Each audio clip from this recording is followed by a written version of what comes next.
Coucou tout le monde.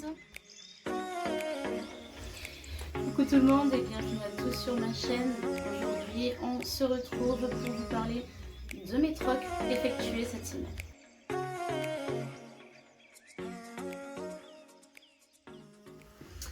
Alors du coup je ne sais pas si vous connaissez l'Instagram et les pages Facebook de Troc ta plante. Je vous l'écrirai ici. Et je vous mettrai le lien en barre d'infos parce que vraiment je trouve que c'est hyper pratique comme concept. Pour ceux qui connaissent du coup, je vais pas vous expliquer. Pour ceux qui ne connaissent pas, le principe est simple, c'est d'échanger des plantes, des boutures avec des personnes de votre région et du coup avec des plantes que vous aimeriez bien avoir et que vous n'avez pas. Du coup vous allez avoir une plante que quelqu'un n'a pas et vous allez réussir à faire un troc qui vous intéresse. Et du coup, je trouve le principe hyper sympa et moi cette semaine, du coup, grâce à la page Facebook donc de Troc ta plante dans ma région, j'ai pu effectuer 2 trocs. Donc du coup, on va parler du premier. Du coup, mon premier troc que j'ai effectué cette semaine, ça a été mon Dracanea Lemon Lime. Si je dis pas de bêtises, je vais vous mettre une photo ici de comment il se portait. Donc c'est une plante, c'est une des premières plantes je crois que j'ai achetées et honnêtement j'étais en train de m'en lasser. Je pense que tout plante addict qui se respecte ne me jetteront pas la pierre, mais voilà, on a des plantes que on achète sur le moment parce qu'elles nous plaisent, parce que c'est un coup de tête, voilà, et puis entre temps on a d'autres plantes qui rentrent dans nos vies. Et on en oublie d'autres, on les laisse un peu de côté, on oublie de les arroser peut-être un peu moins fréquemment. Ou par exemple mon Dracanea commençait à prendre de l'ampleur parce que ça s'ouvre comme un palmier. Donc du coup ça prend un diamètre assez important. La seule place qui me restait c'était à côté de mon chauffage. Je l'ai placé là un jour, j'avoue que voilà, je me suis occupée de d'autres plantes, j'ai eu d'autres choses, d'autres projets, d'autres machins. Et cette plante là était en très bon état encore. C'est une plante résistante. Elle avait seulement une de ses feuilles du coup qui était restée au contact du chauffage, je n'avais pas vu, donc qui a cramé un tout petit peu. Je vous mettrai aussi une photo parce que je l'avais spécifié sur mon annonce de Troc ta plante, hein. J'avais dit voilà, la plante est dans cet état là. Elle avait encore de très belles couleurs, mais voilà, il y avait deux feuilles qui avaient eu un peu chaud. Donc voilà, je vous la montrerai. Et j'avais pas d'idée pour mon premier troc. Alors c'est incroyable hein, parce qu'il y a plein de plantes que j'aimerais et des plantes qui peuvent être plus ou moins faciles à trouver. On va peut-être pas les trouver dans notre jardinerie parce qu'ils en ont que de temps en temps. Mais une fois qu'une personne l'a, elle peut facilement la bouturer ou enfin voilà, on peut j'en ai plein des plantes que j'aimerais. Mais au moment où j'ai mis l'annonce, je pensais qu'à une chose, c'était plutôt me débarrasser de mon Dracanea. Je dois bien l'avouer. Et donc au moment où j'ai posté l'annonce, j'ai dit voilà, j'ai ça à troquer, j'ai pas vraiment d'idée précise, faites-moi vos propositions et puis je marcherai au coup de cœur, au feeling. Et puis voilà, Mélanie, une dame qui est aussi sur Troc ta plante, m'a contacté en me disant je pense que j'ai ce que je pourrais avoir, ce qui pourrait t'intéresser. Et donc, j'ai vu arriver mon Alocasia. Ah, j'ai perdu. J'ai un trou. Oh et voilà, là j'étais en train de trop parler, du coup j'ai un trou de mémoire. Il y a Stingray. C'est bon, ça m'est revenu, il fallait juste que je me reconcentre 2 minutes. C'est terrible. Ça, c'est vraiment terrible. Je suis trop pipelette aussi, du coup. Si vous en avez marre, appuyez 2 fois là, de ce côté. Ça fera avancer, on revient au vif du sujet. Bref, du coup, Mélanie est arrivée. Mélanie m'a proposé son Alocasia Stingray qu'on lui avait offert il y a un mois et dont elle n'avait pas le temps de s'occuper. J'ai fait mes petites recherches sur l'Alocasia Stingray et c'est une plante qui m'a plu. Donc je lui ai dit écoute, go, c'est parti. Le jour de l'échange est arrivé et donc au moment où Mélanie est venue m'amener la plante, elle m'a dit bon voilà, par contre il faut que tu saches, quand on me l'a offert, donc elle venait de jardinerie et j'ai remarqué des cochenilles. Alors attendez d'ailleurs, parce que non, ça c'est une poussière. Alors du coup après on devient un petit peu psychopathe si vous voulez de la cochenille, hein. toute la moindre poussière blanche. Non, c'est de la poussière. Bref, du coup, petit moment d'hésitation au moment où elle me l'a emmenée et je me suis dit, allez, vas-y, feu, tu tentes. Elle avait l'air quand même honnête, elle m'a dit que voilà, elle m'a dit qu'elle l'avait traitée, qu'elle avait fait tout ce qu'il fallait. J'ai regardé la plante sur le moment et effectivement, la plante avait l'air saine, bien qu'on le sait, les cochenilles peuvent être dans le terreau, mais j'ai tout bien checké après, ne vous inquiétez pas. Donc j'ai dit feu, c'est vrai que cette plante me plaît, donc c'est parti. Quitte à la mettre en quarantaine, c'est pas grave, on la mettra en quarantaine, hein. De toute façon, il n'y a pas mort d'homme, je l'éloignerai de mes plantes. Ce qu'il faut savoir, c'est que du coup quand même, donc en la faisant rentrer à la maison, elle est partie sous la douche. Douche, je l'ai savonnée au savon noir, j'ai regardé dans les moindres recoins parce qu'on sait que ça peut... que les cochenilles, les acariens, les trips, ils peuvent se mettre dans les moindres recoins. Donc j'ai vraiment tout checké, j'ai douché, machin. Et je l'ai posé en quarantaine. Ça va faire une semaine bientôt que je l'ai. Vraiment, j'ai rien remarqué. La plante a l'air saine. Entre temps, j'ai re-eu Mélanie parce qu'on s'est retrouvés sur Instagram, parce que je suis aussi le Troc Ta Plante, leur page Instagram, et en fait en regardant leur story j'ai vu un repost d'une autre story et j'ai reconnu ma plante, j'ai reconnu mon Dracanea, donc j'ai écrit à Mélanie en lui disant bon ben tiens, on se retrouve ici, donc elle m'a dit c'est plutôt cool, comme ça on va pouvoir suivre l'avancée des plantes. Je l'ai rassurée en lui disant qu'écoute, moi aussi j'avais checké la plante, qu'elle avait l'air d'aller bien. Et puis après j'ai regardé, je voulais la rempoter. C'est-à-dire que la douche, le savon noir, je l'ai rincé, machin, ok, j'ai fait ce qu'il fallait. Mais je me suis dit, on sait que la cochenille, les trips, les acariens, ça peut aussi se trouver dans le terreau. Je voulais la rempoter. Je voulais la rempoter le jour où j'ai regardé une vidéo de Marion Botanicole. Je pense que vous allez tous la connaître, mais si vous ne la connaissez pas, je vous mettrai en barre d'infos son YouTube qui est hyper intéressant, et puis c'est une femme remplie de douceur et j'aime beaucoup la regarder, où elle disait quand même que voilà, les alocasias c'est une plante fragile, qu'il fallait y faire attention, elle mettait du temps à s'adapter à son nouvel environnement. Et du coup je me suis dit, Laura, est-ce qu'il faut que tu la rempotes tout de suite? J'avais pas cette réponse, je savais pas trop quoi faire. J'ai écrit à Marion sur Instagram. Et c'était surtout pour savoir si je devais aussi la rempoter que dans du... Ah oui, voilà, c'était ça. C'est pour ça que je lui ai écrit à la base. Je me perds. Je lui ai écrit pour lui demander si je la rempotais dans du terreau plante d'intérieur simple, ou est-ce qu'il fallait que je fasse un mix particulier pour que la plante se sente mieux. Et elle m'a répondu très très vite en me disant que bon voilà, pour les alocasias, donc on parlera de substrat au moment où du coup je rempoterai celle-là. Mais elle m'a surtout dit doucement, tranquille, ne rempote pas ta plante de suite. Donc elle me répète que l'alocasia est fragile, il met du temps à s'adapter à son nouvel environnement, donc il ne faut pas trop le perturber.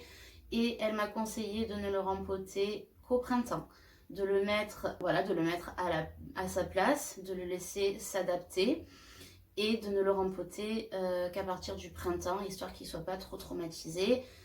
Donc j'ai checké mon terreau, j'ai vu que ça allait, machin, j'ai dit allez, je l'écoute. On va y aller tranquille, on va lui laisser le temps de s'acclimater. Et j'ai bien fait parce que je ne sais pas si vous l'avez vu tout à l'heure, mais je me suis réveillée ce matin avec mon café, et puis après j'ai regardé mes plantes. Et nous sommes sur un bébé feuille. Donc je suis bien contente de ne pas l'avoir traumatisée, d'avoir écouté les conseils de Marion, de m'être renseignée aussi de mon côté. Du coup elle est encore en quarantaine, elle est loin des autres plantes. Et je la surveille de très près pour voir si effectivement il n'y a pas de bébêtes qui reviennent, de scies qui ont été cassées.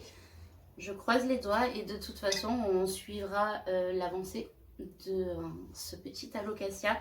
Je la suivrai et on la fera ensemble quoi. Du coup je mettrai aussi l'avancée sur mon Instagram si vous voulez me suivre. Voilà, c'est des grandes feuilles pour le premier troc, et du coup on passe au second troc. Du coup pour le second troc, 2 jours après avoir effectué le premier, un flash dans ma tête et je me dis mais quelle andouille, pour parler poliment. Il y a une plante que tu aurais aimé avoir et qui peut se trouver facilement, sauf que tu n'en as pas trouvé en jardinerie du côté de chez toi. Et pourtant, les personnes qui en ont après peuvent très facilement le bouturer. C'est le pothos néon. J'ai flashé sur cette plante. Alors, oui, le pothos, c'est une plante de grand-mère, bla bla bla. Je sais, mais qu'on soit bien d'accord. La plupart de nos plantes d'intérieur qui sont revenues à la mode là il y a quelques années sont des plantes de grand-mère. Ma Monstera deliciosa, c'est une plante de grand-mère. Les pothos en font partie.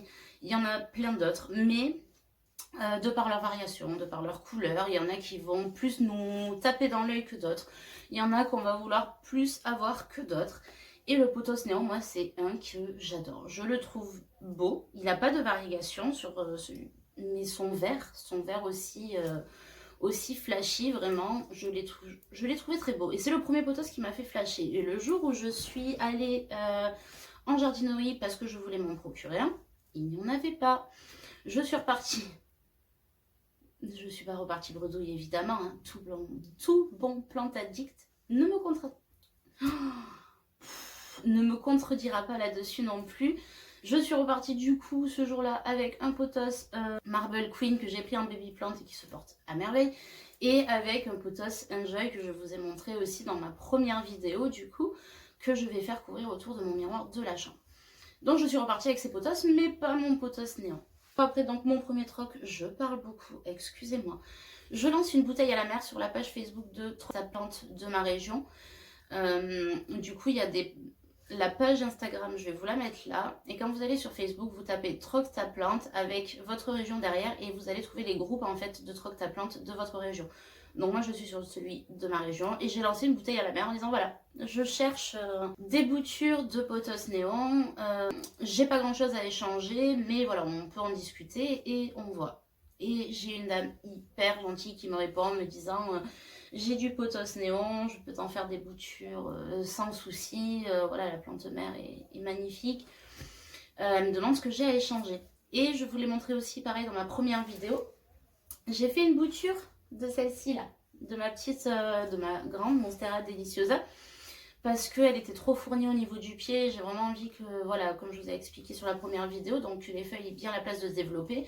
Donc j'ai coupé un des pieds sous le nœud, il y avait une racine aérienne, elle était en train de bouturer, donc je lui dis écoute j'ai une bouture avec racine aérienne de ma Monstera deliciosa, ça t'intéresse? Et elle me dit feu en avant, ça me va et tout. Et puis du coup, tadam, j'ai eu mon pothos néon. Alors faut savoir que je suis tombée quand même sur une très très très gentille dame qui à la base je cherchais une bouture, je m'étais dit voilà je cherche une bouture, je vais la faire bouturer, quand elle grandira je refournirai le pied, je referai des boutures de ce pied et puis voilà, je faisais pas ma difficile et voilà ce qu'elle m'a ramené. C'est-à-dire qu'elle m'a écrit le soir en me disant voilà je t'ai fait quelques boutures, j'espère que ça te suffira. Elle m'a dit je t'en ai mis plusieurs parce que voilà que t'as un pied assez fourni et tout ça et j'ai trouvé ça tellement gentil. Alors oui, le pothos, c'est une plante qui se bouture facilement. Quand on en a, on pleure pas dessus, lui couper quelques centimètres pour en donner. Je dis pas le contraire. Mais voilà, moi, mon intention, c'était de trouver une bouture. Et puis moi, derrière, j'aurais fait ce qu'il fallait. Et vraiment, elle m'a ramené tout ça, quoi. Et j'en ai recoupé parce que du coup, c'était vraiment des grandes lianes. Donc j'en ai recoupé pour remettre là en eau, histoire d'en avoir plus et puis de pouvoir en donner un petit peu si jamais. Et en plus de ça, elle m'a mis une bouture de son Marble Queen. Je sais pas si ça s'est fait la mise au point, mais du coup, moi j'en ai déjà un, mais je vais la donner à mon meilleur ami. Donc du coup, voilà, j'ai réussi à avoir mon pothos néon. Donc pour l'instant, alors, on a fait l'échange avec nos boutures paracinées. Pourquoi? Parce que du coup, elle venait de faire les boutures. Moi, ma Monstera, la bouture de ma Monstera, ça faisait 1 semaine et demie qu'elle était en eau avec les billes d'argile. Mais honnêtement, on s'est dit clairement, le pothos, j'ai aucun doute sur le fait qu'il va repartir, qu'il va raciner. Et même si, vraiment même si, et je sais qu'il repartira là-dedans, mais si c'est pas le cas, je sais que je ferai bouturage en tronçon dans de la sphaigne. Enfin, je sais que j'ai vraiment moyen de le faire repartir et que j'aurai pas de problème avec ça. Tout comme ma bouture de Monstera Deliciosa, elle avait une racine arienne, elle a été coupée sous un nœud, les 2 feuilles étaient vraiment très très belles et dans un très bon état. Donc autant elle comme moi, on avait 0 doute sur le fait de troquer nos plantes même si elles n'avaient pas encore fait leurs racines. Parce que elle comme moi, on allait les remettre en eau, attendre que ça racine. Et normalement, c'est des plantes vraiment qui sont pas difficiles à bouturer. Ça part, donc même en hiver ça part. Donc on savait qu'il n'allait pas y avoir de problème. Donc du coup, voilà les 2 trocs que j'ai effectués cette semaine. Je trouve vraiment que c'est hyper pratique parce que on a tous à un moment donné des plantes qu'on achète, dont on se lasse. On a d'autres plantes qui rentrent dans nos intérieurs, qui rentrent dans nos cœurs de plantes addictes. Et du coup, on en délaisse certaines, on prend moins ce temps de s'en occuper. Et je me dis que c'est pas des plantes qui doivent mourir pour autant. Donc, autant la proposer à l'échange. Nous, ça nous permet de pas faire mourir une plante. Et en plus de ça, ça nous permet de faire rentrer une autre variété à la maison. Ça nous permet du coup, je me suis encore perdue, ça nous permet de faire rentrer de nouvelles variétés de plantes aussi à la maison. Et du coup, qui dit nouvelle variété, nouvelle plante, on va y prêter un peu plus attention. Donc du coup, c'est vraiment, je trouve, le deal parfait. Donc moi, pour l'instant, je commence à en avoir pas mal. Je vais très vite pallier à un problème parce que je vous ai montré toutes mes plantes dans la première vidéo.